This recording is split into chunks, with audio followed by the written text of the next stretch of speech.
Good morning, જય શ્રી કૃષ્ણ. હું છું બીએમ રજાસરા. મિત્રો, આજે આપણે આવ્યા અહીં આપણી નર્સરીએ, જેમાં આપણે રીંગણી, ટમેટી અને મરચી ઉગાડી હતી 2-3 દિવસ પહેલાં. તો 2 દિવસથી અહીંયા કણે આવવાનું નથી. તો આજે શું રિઝલ્ટ છે, કેટલા છોડ લાગી ગયા છે જમીન સાથે અને કેટલા નથી લાગી ગયા, તે પણ હું તમને બતાવીશ. તે પહેલાં હું તમને સૌથી મોટું અપડેટ બતાવી દઉં. આ બાજુ આવો, જોઈ લો. આ ટેટીનો વેલો છે. ટેટી તો તમને ઘણી બધી વખત મેં બતાવી છે. આ 1, 2, 3 ઘણી બધી ટેટી આવી ગઈ છે. સામે વેલો છે એક, ત્યાં પણ સરસ મજાની ટેટી બધી આવી ગઈ છે. સૌથી મોટું અપડેટ એ છે કે આ છે તરબૂચનો વેલો, જે એકદમ નાનો એવો હતો વેલો, જે અત્યારે સારો એવો થઈ ગયો છે. અને તમે એનું પહેલી વખત જોઈ લો, મસ્ત મજાનું નાનું એવું તરબૂચ પણ આવી ગયું છે. તો આ સૌથી મોટું અપડેટ હતું, જે એકદમ સારું એવું રિઝલ્ટ મળ્યું છે.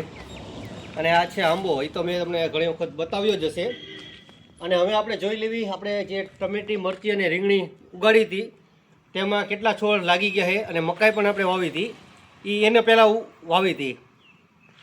તો મકાઈ ઉગી છે કે નહીં તે પણ હું તમને આજના આ વિડીયોમાં બતાવીશ. ચાલો. અને આ છે અમારી કેળ, જોઈ લો. અહીંયાથી પહેલાં બતાવી દો, આમ અંદર જોઈ લો શું અપડેટ છે. અને આજે તારીખ છે 3 તારીખ થઈ, છતાં પણ અમારે વરસાદ છે નહીં. અને જોઈ લો, આને માઇકોરાજ આપ્યું હતું. અને ત્યાર પછીનો વિકાસ જોઈ લો, ખાલી 2 દિવસ જ થયા છે. ત્યાર પછી એક મકાઈ અહીંયા વાવી હતી, 2 જોઈ લો, 2 આપણે દાણા આમાં નાખ્યા હતા. તો બંને મકાઈ ઉગી ગઈ છે સરસ મજાની. એક અહીંયા નાખી હતી ને, એ પણ ઉગી ગઈ છે. જોઈ લો, હાઈ ક્લાસ સરસ. અને 2 દાણા આપણે આમાં નાખ્યા હતા, જોઈ લો, આ પણ સરસ મજાના ઉગી ગયા છે. જેમાંથી એક આપણે અત્યારે હટાવી લઈશું, આવી રીતના એક થવા દેવી. ત્યાર પછી આ છે ભીંડો અને આ બાજુ છે ગુવાર. અને હવે આપણે આ બાજુ આવતા રહો.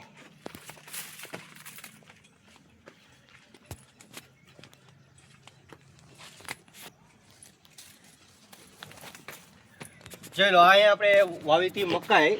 તો સરસ મજાની મકાઈ બધી ઉગી ગઈ છે. આ એક લીટો છે, ત્યાર પછી બીજો લીટામાં પણ સરસ મજાની મકાઈ બધી ઉગી ગઈ છે. અહીંયા કણે કંઈક કોઈ પણ કારણોસર કેવરાયું છે, તો અહીંયા કણે એક નથી ઉગી, બાકી 1-2 દાણા ઉગ્યા છે ખાલી. જોઈ લો. ત્યાર પછી આ એક લાઈન છે ઢીંગવા મજા પાછળ ત્યાં એમ ઘૂરે, મને જ બતાવવાનું. ત્યાર પછી આ લાઈન છે, આ લાઈન પણ સરસ મજાની ઉગી ગઈ છે. અને અહીંયા કણે ટમેટી વાવી હતી, જોઈ લો. ટમેટીને કોઈ પણ કારણોસર બરી ગઈ છે. બધી તો નથી બરી ગઈ, પણ અમુક છોડવા ઘણા બધા બરી ગયા છે. ત્યાર પછી આ છે મરચી. અને મરચીના તમે પ્લાન્ટ જોઈ લો, એકદમ હેલ્ધી છે. નવા પણ પાન પણ આવી ગયા છે સરસ મજાના. ઢીંગું આમ આવશે ને, આમ ઉપરથી આમ નીચું રાખવાનું. તો મિત્રો, માઇકોરાજા આપણે આપ્યું અને ત્યાર પછીનું તમે 2 દિવસનું રિઝલ્ટ જોઈ લો. જમીન હારે તો લાગી જ જાય છે મરચી, પરંતુ નવા પાન પણ આવી ગયા છે. તો સરસ મજાના 2 લાઈનમાં આપણે મરચી વાવી હતી. ત્યાર પછી આ 2 લાઈનમાં આપણે ટમેટી વાવી હતી. તો ટમેટી પણ જોઈ લો, જે અમુક છોડવા તો બરી ગયા છે. આવી રીતના શા માટે બરી ગયા છે તે તમે મને કોમેન્ટ કરી અને જરૂર જણાવજો. અને હવે બીજી વખત થાય એવું લાગતું નથી. જોઈ લો, આવી રીતના એકદમ બરી જાય પાંદડાથી. અને ત્યાર પછી અમુક પ્લાન્ટ જોઈ લો, હેલ્ધી જ છે બાકી. અને ત્યાર પછી આ છે રીંગણ. તો રીંગણ પણ તમે જોઈ લો, સરસ મજાની રીંગણ બધા લાગી ગયા પ્લાન્ટ, 1-2 પ્લાન્ટ છોડતા.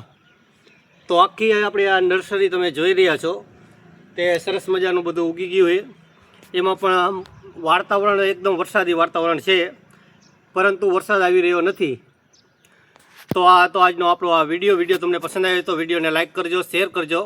અને આપણી ચેનલ ઉપર નવા હોય તો આપણી આ ચેનલને સબસ્ક્રાઈબ પણ જરૂર કરી દેજો. મળીશું આવતીકાલે એક નવા વિડીયોમાં. ત્યાં સુધી તમે મને આપજો રજા. તમને બધાને મારા રાધે રાધે. Thank you.